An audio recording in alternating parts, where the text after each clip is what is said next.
తాజా వార్తలను అందించే ప్రెస్ న్యూస్ కి స్వాగతం.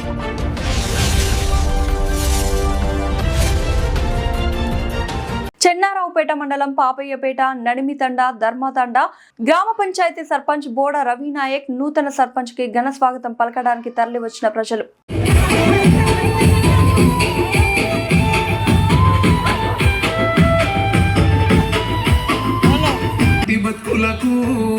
అన్నని కన్న బంధువులెవరే మా పేద గడపలకు